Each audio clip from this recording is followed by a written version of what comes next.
안녕하세요. 저는 28살이고 현재 직장을 다니고 있는 자취생활 9년째인 직장인입니다. 남자친구를 만난 지 7년이 되어가죠. 정말 오래 만났죠. 하지만 아직까지 결혼 생각이 없길래 저 혼자서 일방적으로 결혼을 질질 끌고 있기도 합니다. 하지만 한 가지 때문에 정말 심각한 고민이 있었는데 어떠한 계기로 초역대급으로 놀라고 그 일로 인해 남자친구가 확 바뀐 사건이 있었어요. 21살 때 소개로 만나 서로 첫눈에 반해서 연인으로 발전하게 되었고, 저와 남자친구는 혈기가 왕성한 때이다 보니 눈만 마주치면 사랑이 싹트고 했습니다. 저는 사주를 보거나 점을 보면 욕구가 굉장히 높다는 말을 많이 듣기도 했어요. 한 번은 친구가 그림으로 저를 테스트해 준 적이 있는데, 아직도 기억이 나는 게 나무, 해, 산, 뱀, 울타리 등을 그려보라고 했는데 다 평균적으로 그려서 평범하게 성향이 나왔는데 제가 뱀이 서 있는 걸로 그리니까 뱀은 성을 뜻한다고 하면서 너는 뱀 머리가 꼿꼿하게 서 있네. 욕구가 장난 아니라고 하더라고요. 뭐 사랑하는 사람을 만나면 반응하는 거 아닌가 싶기도 했고 제가 자취를 하다 보니까 거의 집에서 데이트를 많이 하게 됐어요. 연애 초반에는 함께 있는 것 자체만으로 너무 좋았으니 말이죠. 저희는 하루에 2번, 3번을 할 정도로 어느 날은 남자친구에게 떨어지기 싫을 정도로 계속 붙어 있던 적도 있었어요. 그렇게 3년이 흘렀을까요? 저도 직장에서 자리를 잡고 이제는 진급할 시기가 되니 야근도 정말 잦을 정도로 집에도 잘 못 들어가는 횟수가 많아졌어요. 물론 남자친구도 잘 못 보기도 했고요. 그때는 남자친구보다 동기들 중 제일 빨리 진급을 해야겠다는 마음이 크다 보니 회사 일에만 집중을 하기도 했죠. 한참 바쁠 때 남자친구는 보고 싶다면서 징징거리기 시작하더라고요. 그럴수록 정이 떨어지기 시작했고 본인은 어린 나이에 취직을 해서 현재 안정적인 자리를 잡고 있으니 마음이 조급하지는 않겠지만 저는 달랐거든요. 그렇다고 해서 저는 집이 특별하게 잘 살거나 아주 못 살거나 하지는 않았고 평범하지만 가족들에게 짐되는 게 싫어서 일찍 독립을 한 이유이기도 합니다.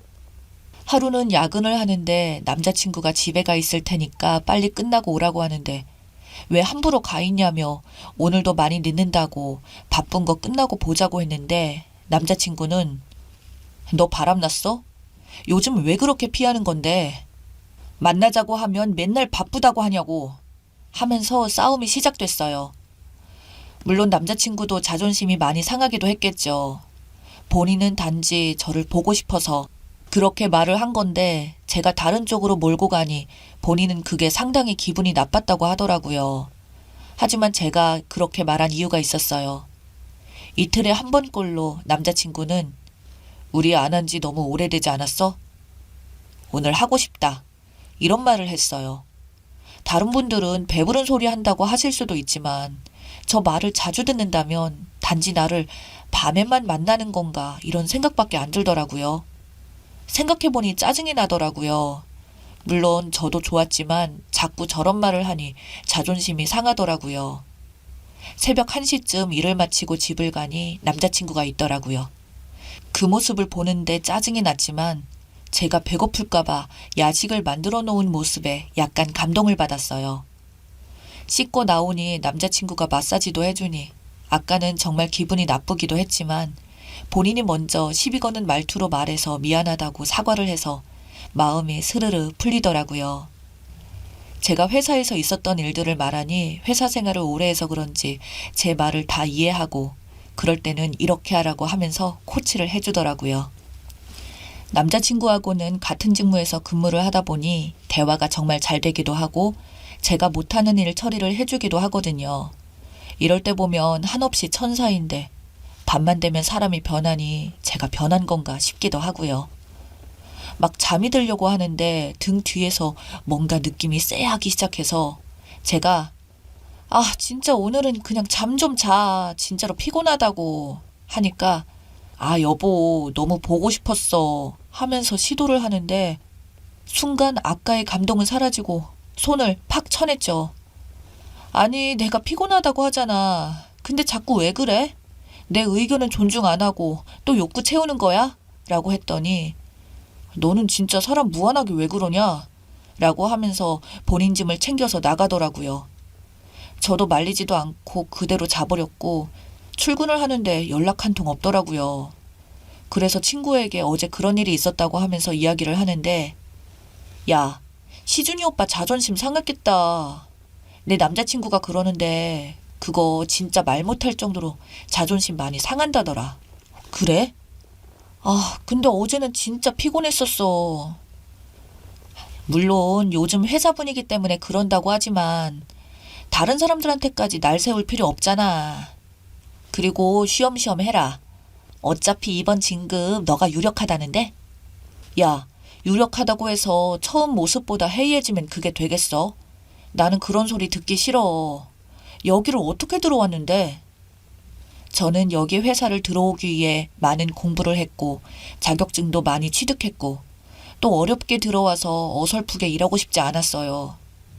이런 것들을 다 아는 남자친구가 그렇게 정색을 하고 가버리니 너무 야속하고 괜히 밉기도 하더라고요. 그리고 진급 발표가 나서 저는 진급을 했고 너무 기분이 좋았고 회식을 거하게 했습니다. 그래서 기쁜 마음에 남자친구가 또 보고 싶었고 그래서 그날 남자친구와 함께 밤을 보냈어요. 남자친구가 화를 내고 나간 다음 날 친구랑 이야기하고 바로 남자친구에게 미안하다고 사과를 했고요. 저도 조금 조급한 마음이 풀어지고 바쁜 일이 끝났기에 그동안 소홀했던 남자친구에게 신경을 쓰기로 했어요. 하지만 그 뜨거운 사랑은 남자친구 혼자 현재 진행형이더라고요. 뜨거운 사랑이라는 건 서로 불이 붙어야 좋은 건데 혼자 날리니까 이제 몸에서 받쳐주지를 않더라고요. 여자분들이면 아마 아실 거예요. 사랑 진행할 때 아픈 거요. 그런 거 반복이 되면 저는 아파서 짜증을 내고 그럴 때면 남자친구는 도대체 왜 그러냐고 하고 아파서 그러는데 이유가 있나요? 계속 원하는 남자친구 때문에 무슨 대책이 필요하다 싶었지만 남자친구와 헤어져야 하는 방법밖에 없더라고요. 남자친구의 요구만 아니면 다른 거는 다툴 일이 없는데 정말 살다 이런 걸로 남자친구와 싸움이 일어날 줄이야. 저 같은 분 있나요? 온갖 말들로 저를 원하는데 부정이 안 되겠어서 회사에 휴가를 내고 엄마 집으로 피신을 갔죠. 상상이 되시나요? 한순간에 제가 도망자가 되어버렸어요. 고향 친구를 만나서 이러한 이야기들을 하니 남자친구 힘 좋다고 하면서 부럽다고 놀리는데 진짜 꼴배기 싫더라고요. 제 속도 모르고 말이죠. 친구가 그러더라고요. 미친 척하고 도중에 방귀를 뀌던지 아니면 아파하면서 기절한 척하라고요. 솔직히 방구는 생리적인 현상이라 제가 하고 싶어도 못하기 때문에 기절 쪽으로 더 자연스럽게 속이기 쉽겠다는 생각을 했어요. 그날이 왔고 친구가 후기를 알려달라는 말을 뒤로 하고 남자친구를 만났어요. 친구가 하라는 대로 했어요. 만났을 때부터 아랫배가 자꾸 아프다고 하라고 하더라고요. 자기야, 나 오늘 왜 이렇게 아랫배가 아프지? 병원 가볼까? 많이 아파? 요즘 스트레스 받는 일도 없는데. 아니면 그날 다가온 거 아니야? 아닌데. 아직 한참 남았지. 라면서 얼굴을 찌푸렸어요. 그런데 남자친구는 오늘도 어김없이 저희 집에서 주무시고 갈 준비를 하는데 제게 좀 어떠냐면서 컨디션 괜찮냐고 물어보는 남자친구에게 괜찮은 것 같기도 하고 모르겠다고 하니까 그냥 잘 것 같더니 또 스물스물 거리더군요. 오냐, 오늘이 날이다, 잘 걸렸다. 이렇게 마음을 먹고 한창 오르고 있을 때 하면서 소리를 지르고 기절한 척 했어요. 남자친구가 불을 켜더니 깜짝 놀라서 바로 병원 응급실로 신고를 하더라고요. 제 옷을 입히고 본인 옷을 입고 아직도 그 표정을 잊을 수가 없네요. 구급차가 오는 거에 맞춰 살짝 정신이 든 척 했어요. 그리고 제가 그러니까 내가 아프다고 하기 싫다고 했잖아 라고 하면서 막 울면서 너는 진짜 나를 어떻게 생각하냐고 내 컨디션은 존중 안 해? 라고 소리를 쳤어요. 구급대원님들도 듣고 상황이 남자친구가 창피해 할 만했지만 여자 구급대원님에게 설명을 하고 바로 병원 응급실로 향했어요. 응급실 분들에게는 너무 죄송하긴 했지만 이렇게 안 하면 제가 못 살 것 같았죠. 응급실에 가니 산부인과 선생님이 오셔서 진료를 보시는데 상황을 말씀을 드렸더니 웃으시더라고요. 그러면서 치료를 좀 하시긴 해야겠다고 하시더라고요. 남자친구에게는 비밀로 하고 센스 있으신 의사 선생님은 심각하게 말씀을 해주시고, 사랑은 그렇게 표현하는 게 아니고 상대방을 존중해주는 거예요. 지금 많이 안 좋아요. 그러다가 심각해서 나중에 임신이라도 안 되면 어쩔 거예요, 보호자님. 이 소리를 하시더라고요. 남자친구는 끝내 울음을 터뜨리고, 빨리 결혼하자. 나 이제 그런 걸로 투정 안 부릴게. 그러니까 아프지 마. 내가 진짜 미안해. 나 너를 어떻게 생각 안 하고 그냥 사랑해. 너무. 7년이 되는 지금도 처음 하는 그때 그 마음 그대로야. 결혼해도 이런 걸로 마음 아프게 안 할게. 라고 하면서 엉엉 우는데, 한편으로는 미안하기도 하고 왜 진작에 하지 않았을까 하는 이런 생각으로 집으로 돌아왔답니다. 이번 계기로 남자친구 성격을 완전히 부러뜨려 놓았고, 친구에게 후기를 말해주니 깔깔거리면서 나중에는 너가 하자고 달려드는 거 아니냐고 하는데, 나중 일은 나중에 생각한다며 진작 너한테 물어볼 걸 그랬다고 고맙다고 했네요. 이제는 예비 신랑이죠. 그 일이 있고 그 후 많은 생각이 들었는데, 이 사람이면 되겠다는 생각에 결혼을 결심했고, 그 일이 있고 나서 돼지 2마리를 뒀는데 돼지가 마주보고 있으면 오늘은 가능, 2마리 다 정면을 보고 있으면 오늘은 불가능으로 표시를 하고 있답니다. 밝히는 남자친구 혼꾸녕을 내줬는데 이제는 평생 함께할 사람이 되어버렸네요. 이건 이제 평생 저만의 비밀로 간직해야겠죠?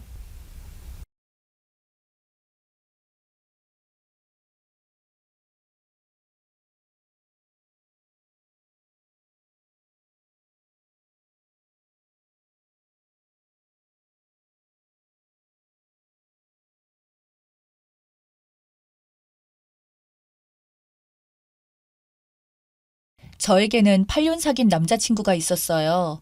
대학교 입학을 하자마자 저에게 반했다면서 쫓아다녔던 친구였어요. 나이는 동갑입니다. 사실 대학교도 공개를 하고 싶지만 그렇게 되면 현실의 학교에 누가 될 것 같아서 공개할 수는 없는데요. 다들 부러워하고 꽤 괜찮다고 여기고 선망하는 그런 학교입니다.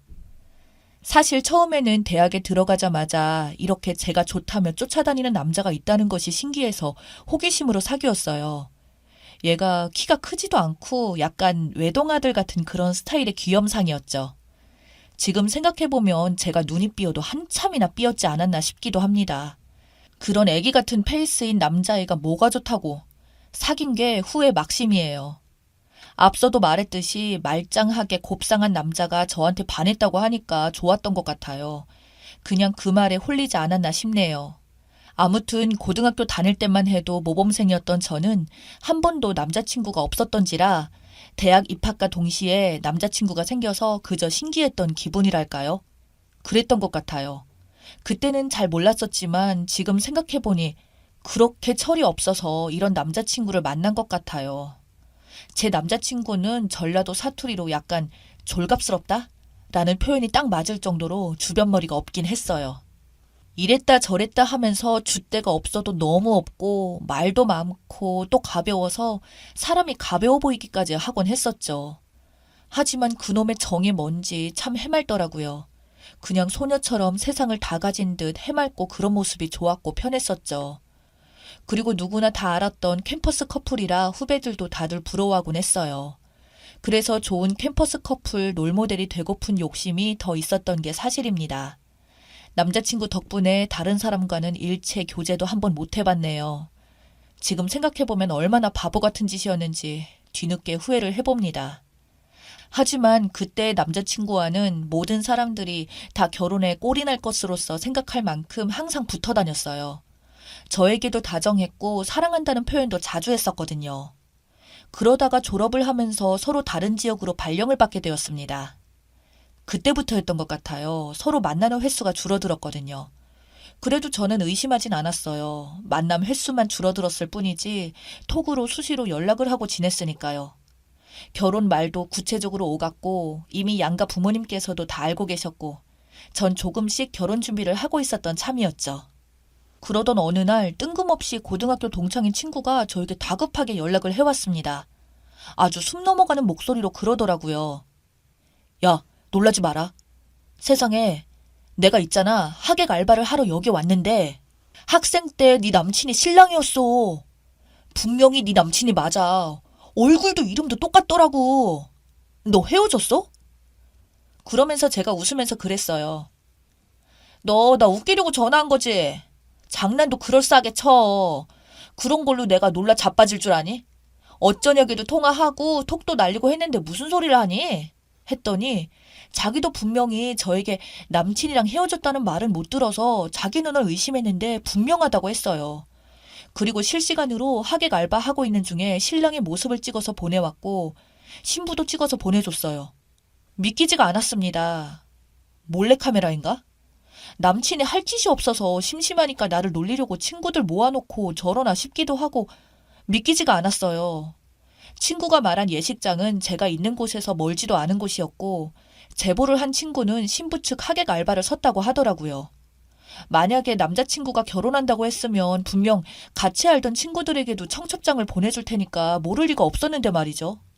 그래서 친하게 지내던 남자친구의 친구들 중 한 명에게 전화를 했더니 받지 않았어요. 그래서 톡으로 땡땡이 결혼한다며 라고 보냈더니 응 이라고 하길래 통화를 하자고 했더니 근데 너네들 일은 끼고 싶지 않아 라고 하면서 통화를 거부했습니다. 이것들이 장난하나 싶어서 또 다른 남친의 다른 친구에게 전화했더니 맞더라고요. 남친이 당분간 저에게 연락이 와도 받지 말라고 신신당부했고 결혼 말은 일절 꺼내지도 말라고 했더라고요. 당연히 저와 남친이 헤어진 줄 알고 있었어요. 제가 헤어진 적이 없다면서 화를 내니까 엄청 불편해하면서 끊었습니다. 이 정도 됐으면 2판 4판이었어요. 캠퍼스 커플로 알려진 마당에 저 혼자 우스운 꼴이 될 뻔하니 제가 친구들 후배들에게 다 알렸어요.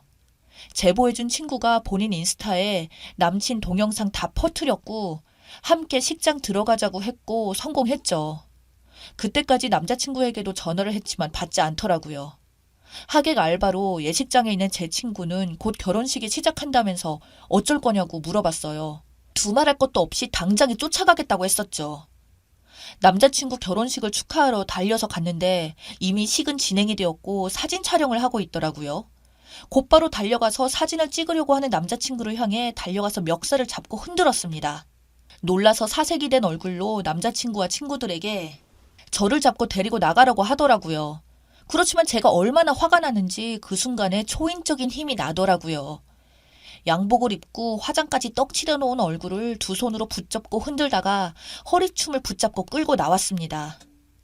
신랑 친구 측에서 서 있던 남친들의 친구들도 다 제가 잘 알던 인간들이었어요. 저를 말리려고 하자 제가 그랬어요. 너네들도 다 짰니? 연락해주지도 않고 서울에서 결혼식 하는 거 너네들도 다 알고 온 거지? 그랬더니 무슨 소리냐며 함부로 말리지도 못하고 안절부절하며 끌려 나오는 남친의 눈치만 살폈어요. 저는 정말 평소에도 여리여리하고 조용한 편이었는데 이렇게 세게 나서니까 사람이 달라질 줄은 저도 미처 몰랐습니다. 신부 측 말리는 사람이고 남친의 부모님이고 눈에 뵈는 게 없었어요. 말리려는 사람들에게 제가 소리 질렀습니다. 이 남자는 나랑 8년을 사귀고 결혼까지 약속한 사람이에요. 어제 저녁까지 통화하고 톡도 날리던 인간이 나 몰래 결혼식을 해? 야, 네가 인간이냐? 남친의 부모님이 와서 무슨 짓이냐고 하길래 제가 무슨 짓이요? 이건 무슨 경우 없는 짓인데? 라고 소리를 고래고래 질렀어요. 다음 타임 예식 순서를 기다린 하객들도 보고 아주 그런 구경거리도 없었죠. 저와 남친이 사귀었다는 사실을 남친의 친구들이 알았기 때문에 저를 탓하진 않았고 오히려 저를 감싸주기까지 했습니다. 남친의 부모님들도 창피해서 고개를 못 들고 그만두라고 말렸지만 소용이 없었어요. 야, 너 감히 나한테 결혼하자고 해놓고 몰래 양다리 걸치고 있었어? 저 여자 누구야? 너 이제까지 날 갖고 놀았어? 사람들이 다 둘러싸고 있는데 다들 남친 탓을 했는데 그놈은 그냥 도망치려고만 하더라고요. 사람들이 남친을 보고 손가락질을 하고 있는데 남친 어머니가 제 뺨을 때렸어요. 이게 어디서 굴러먹던 개뼈다구야. 얼른 그 손 놓지 못해? 네, 놓지 못해요. 여러분들 다 보셨죠? 또 제 뺨 때리면요, 사진 찍어주세요. 이놈은 사기꾼이에요. 여기 아줌마도 사기꾼이에요. 다 공모자예요. 그러면서 제 친구한테 경찰에 신고하라고 소리쳤습니다. 그리고 신부 측 사람들을 향해서 말했어요. 신부도 이 남자한테 속아서 결혼한 걸 거예요. 저랑 함께 경찰서로 가서 확인해봐요. 여러분, 빨리 경찰에 신고해주세요. 이런 나쁜 사람은 벌을 받아야 해요. 그렇게 소리를 고래고래 지르고 하객들을 찾는데 이상하게도 신부 쪽의 사람들이 하나둘 없어지더니 친구도 보이지 않았어요. 그냥 창피해서 피했나 보다 했습니다.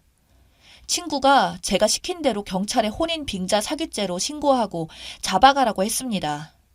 남친 친구들은 저에게 진정하라고 하면서도 내막을 알고 나자 저를 오히려 도왔어요.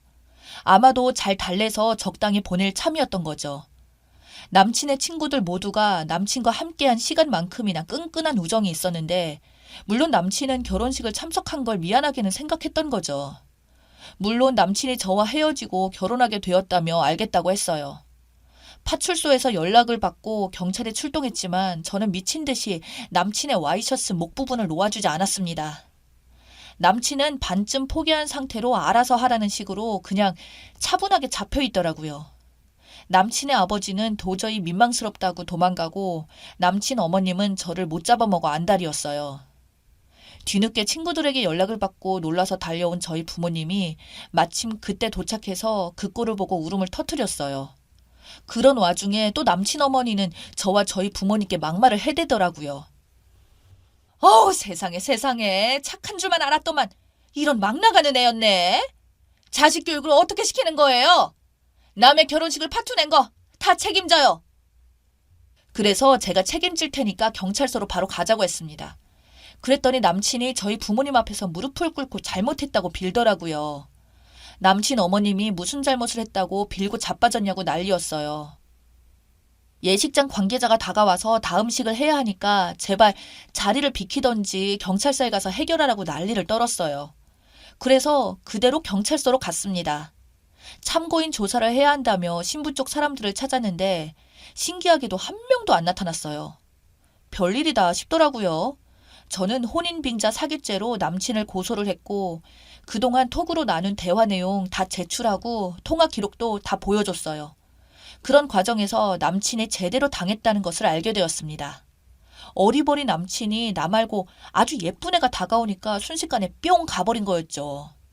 나한테 말도 못하고 주저하다가 계속 양다리를 걸친 거였죠. 결혼식을 했다고 하면 자동으로 제가 떨어져 나갈 줄 알았나 보더라고요. 그렇게 생각을 했다니 참 연기도 대단해 보였습니다. 사람이면 그러지 못할 텐데요. 아마도 남친은 사람이 아니었던 것 같았어요. 제가 잘못 봐도 한참이나 잘못 봤더라고요. 제가 남친을 8년을 사귀었는데도 저런 인간인 줄도 몰랐던 것처럼 남친도 저를 착한 성격으로만 알고 있었던 거죠. 이쁜 신부만 전과가 없었을 뿐이지 부모라고 했던 인간도 전과 사기범이어서 바로 수사에 들어가서 수배가 되었어요. 신혼 살림을 차리는 돈도 다 남친 카드로 썼더라고요. 결혼 예물도 남친은 다이아를 넘겨주고 가짜 다이아를 받았고요. 사기를 당해서 넘어간 돈이 좀 된다고 해서 참 쌤통이다 싶었습니다. 이럴 줄 알았으면 차라리 더 크게 한 몫을 당하라고 참았다가 움직이는 건데 아쉽기도 하더라고요. 뒤늦게 남친 부모님이 저와 저희 부모님에게 사과를 했습니다. 남친도 체포돼서 덜덜덜 떨면서 잘못했다고 한 번만 봐달라고 하는데 참 염치도 없는 인간이더라고요. 이게 네가 봐달라고 해서 봐줄 게 되냐? 각오 단단히 하고 난 고소 취하해줄 생각 전혀 없거든. 너 같은 인간들 조심하라고 학교에다가 대자보 크게 붙여놓고 캠퍼스 커플들 조심해서 사귀라고 할 거야. 내가 여기서 끝낼 줄 안다면 오산이다. 그렇지만 남친이 저에게 혼인을 빙자해서 금전적으로 뜯어간 돈이나 제가 이렇다 할 손해를 입은 것도 아니니까 그래봤자 미미한 거라서 선물 주고받은 것은 성립이 되지 않는다고 했어요. 저희 부모님은 이 정도로 혼주를 내줬으면 된 거라고 하시더군요. 오히려 내 덕에 꽃뱀에게 걸려서 사기 결혼까지 안 가고 더 큰 화를 막아줬으니 남친은 저에게 고마워해야 할 처지였습니다. 남친 직장에도 소문이 다 퍼져서 요주의 인물로 찍혔다고 들었어요. 알다가도 모를 속이 사람의 속인 것 같습니다. 여러분도 열길 물속은 알아도 사람 속을 알 길이 없으니 믿는 도끼에 발등 찍히지 말고 내 것일수록 한 번 더 돌아보고 단속을 잘합시다.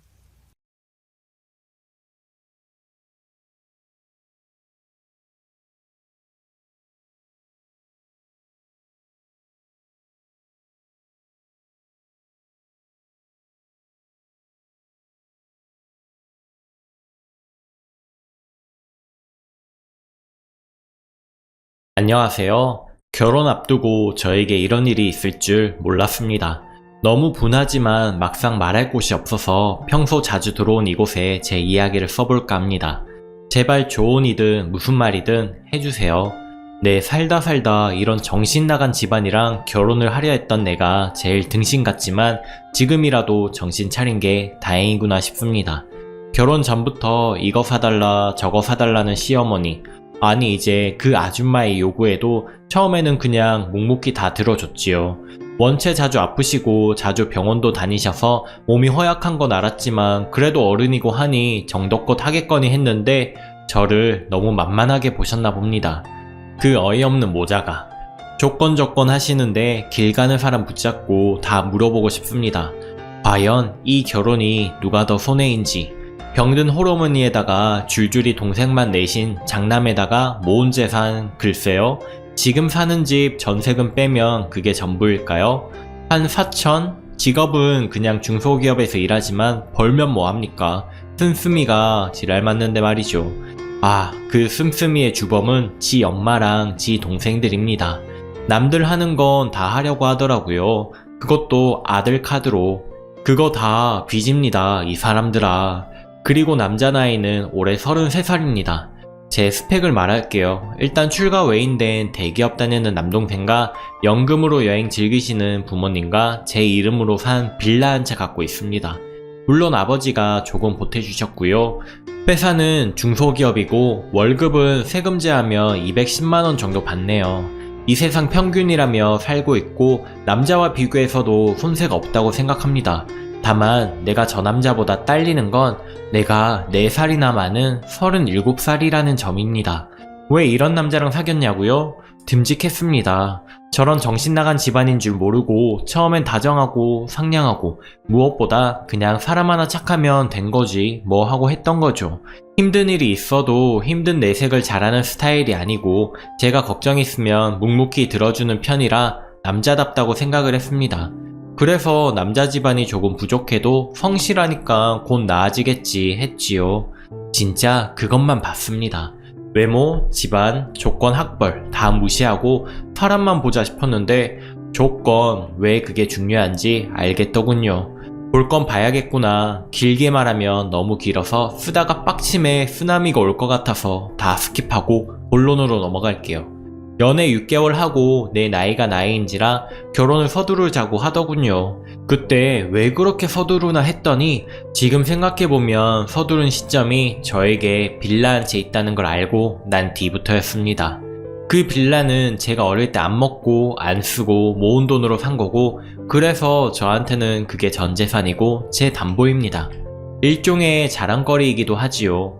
물론 꼭 남자 쪽에서 집을 해올 필요는 없죠. 서로의 능력에 맞게 분수에 넘치지 않게 하면 된다고 생각하고 있었어요. 더하지도 말고 덜하지도 말고. 근데 그 코딱지만한 28평의 빌라가 그리도 탐이 나셨습니까? 오늘 만나서 집 이야기를 하다가 어이없는 이야기를 들었네요.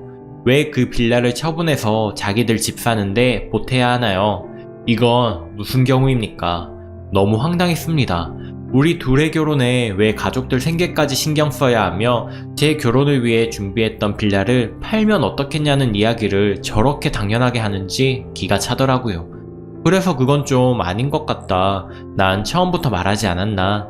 난 직장 생활도 계속 할 거고 무엇보다 우리 부모님도 내가 결혼하면 분가한다 생각하신다. 나도 그게 편하다. 어머니를 모시고 살면 아무래도 내 생활이 줄어들고 쉬는 것도 눈치 보인다 라고 하니까 그 남자 말이 자기 엄마는 다르다네요. 그런 말은 누구나 다 합니다. 세상 모든 엄마들은 다 착하고 인자하죠. 그건 1차원적인 시각에서 볼 때만요. 다르던 같던 저는 생각지도 못한 이야기인데 말이죠. 생각해보면 이전부터 자기 가족은 엄청 실이 챙기는 남자였어요. 아무리 좋아도 시어머니는 시어머니인데 제가 편하겠습니까? 가뜩이나 허리 좋으신 분한테 어떻게 제가 집안 살림을 맡기겠어요? 그럼 당연히 시작부터 제가 살림 다하며 살아야 하는데 그렇게 살고 싶지는 않았습니다. 그랬더니 그럼 분가는 하는 대신에 자기 집 근처에 집을 구하자는 거예요. 아, 물론 제 빌라를 처분해서요. 티격태격하는 와중에도 그 남자의 변하지 않는 굳건한 주장 하나는 제 빌라를 처분해서 나눠 갖는 거더라고요. 너무 이기적인 사람이란 생각이 들어서 오만정이 다 떨어지더라고요. 정색을 하는 날 이해를 못한다는 표정?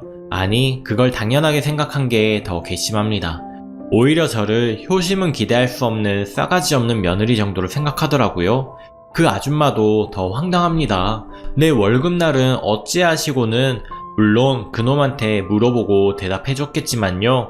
쇠고기가 먹고 싶다는 둥, 회가 먹고 싶다는 둥. 네, 드시고 싶으시면 아드님한테 사달라고 하시면 될 터인데 왜 자꾸 저한테 그런 말씀을 하시나요? 그 집 아드님도 우리 집에 먹을 거 하나 사온 적이 없는데요? 말끝마다 제 나이 가지고 뭐라고 하시는데 아드님이 착하셔서 나이 많은 나랑 결혼한다고요? 그닥 아드님도 적은 나이는 아니신데 자꾸 나이 이야기 하시나요? 저는 나이 많아서 돈이라도 모았지요. 적은 나이 아닌 아드님은 집 살 돈도 없잖아요. 드라마에서 잘난 아들 내세워 장사하는 거 봤어도 연하 아들 앞세워 장사하시는 분은 처음 보네요. 남자친구는 자기 엄마를 설득해 보겠다고 기회를 달라고 하는데 사람은 고쳐 쓰는 거 아니죠? 고쳐지겠어요? 60평생을 저리 사셨는데 그렇게 착한 아들 좋은 선짜리 들어오면 장가 보내시고요. 저는 그냥 노처녀로 살랍니다. 결혼도 서두를 생각도 없었고 고작 6개월 만나고 나이에 떠밀려서 갈 생각은 더더욱 없었는데 그 빌라가 그리 탐나셨어요? 무슨 거짓 신보십니까? 그리고 막내 아가씨 판 잘 보시죠? 나 만날 때마다 판 이야기 자주 하시던데 꼭 좀 보세요. 이거 너한테 하는 말이니까. 나이가 27살을 드셨으면 어느 정도 정신 차리고 살아야 하는 거 아닙니까? 너네 오빠 새벽부터 나가서 밤 9시에 퇴근해서 번 돈 네 유흥비에 보태라고 버는 거 아니거든? 그리고 내 옷장이랑 가방이 그리 탐나면 네가 제발 벌어서 살아. 나한테 좀 빌려달라고 하지마. 내 물건 난 친한 친구하고도 같이 안 써. 너네 엄마 닮아서 거지 근성이 있는지 모르겠는데 예단비는 네 입에서 나오는 게 아니란다. 어디서 듣고 본 건 있어서 언니는 예단비 얼마 생각하세요? 그걸 네가 왜 궁금해하니? 얼마 떨어질까 보고 네 사고 싶은 옷 사게? 정신 좀 차려라. 지잡대 나와서 취직이 안 된다고? 그럼 네 스펙을 쌓아서 공장이라도 좀 취직해라. 그리고 며칠 전에 나한테 문자로 나이 많은 거 데리고 살까 했더니 개념 없고 버릇없다는 아주머니?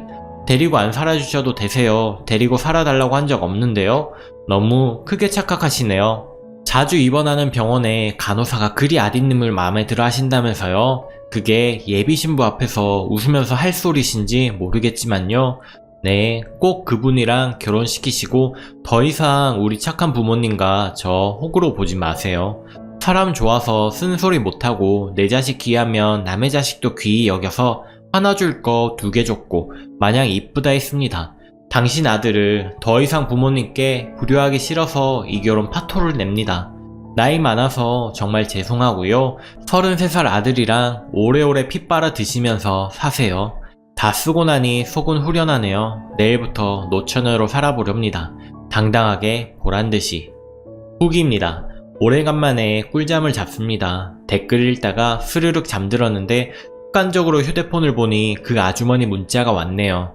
또 뭐라고 말도 안 되는 헛소리를 늘어놓으실까 싶어서 안 보려고 하다가 피한다고 될 일도 아니고 혹여나 우리 부모님 욕이라도 쓰여 있으면 이판사판이다 싶은 맘에 확인했더니 그럼 그렇지 뭘 기대한 건지 내가. 문자 내용입니다. 땡땡한테 이야기 들었다. 내가 집 해오라고 떠민 적도 없고 아들이 내 생각한다고 한 말인데 그걸 가지고 속 좁게 그러냐. 네가 누나면 이해심이 있을 줄 알았는데 꼴랑 집 하나 가지고 그 유세 떨 줄은 몰랐구나. 착하다고 생각했는데 우리 아들 그런 대접 받았다 생각하니 나도 널 며느리로 볼 생각 없다. 그 나이에 시집은 갈지 의문이구나. 성격이 그렇게 드세니 이젠 그것도 우리 할 바 아니고 얼마나 잘 사나 보자 라고 문자가 왔더라고요. 문자비도 아깝고 해서 그냥 답 안 했습니다. 전 아쉬울 거 없는 입장인데 굳이 뭐하러 입 아프게 전화하고 손가락 아프게 문자를 할까요? 홀랑 집 하나 갖고 있는 걸로 유세라. 그럼 아주머니는 33살 아드님 가지고 유세 안 떠셨나요? 그렇게 거지근성으로 사는 거 아니세요. 엄마는 자초지종 이야기 다 듣더니 한동안 아무 말도 없다가 나쁜 사람은 아니겠지. 어렵다 보면 그럴 수 있는 거겠지. 끝낸 거 네가 후회 안 하면 된 거라고 하시지만 아니요. 아주머니 정말 나쁘세요. 댁 아드님도 귀하고 37살 노처녀인 나는 똥밭에 굴러도 괜찮다고 생각하셨나봐요. 네, 노처녀도 밟으면 꿈틀거릴 줄 압니다. 어제 작은아버지랑 약주 한잔하면서 들은 이야기인데 그 집 둘째 아드님, 그러니까 전 남친 동생이 32살인데요. 저희 작은아버지 회사에 취직자리 알아봐달라고 해서 정말 스펙도 없고 경력도 없지만 자립할 수 있게 도움드렸었죠. 그것도 남친이 정말 애걸복걸 부탁을 해서 작은아빠한테 염치불구하고 부탁했더랬죠. 근데 한 달도 다 못 채우고 그만두면서 집안 사정이 어렵다며 가불해간 80만원. 그건 돌려주셔야 하는 거 아닌가요?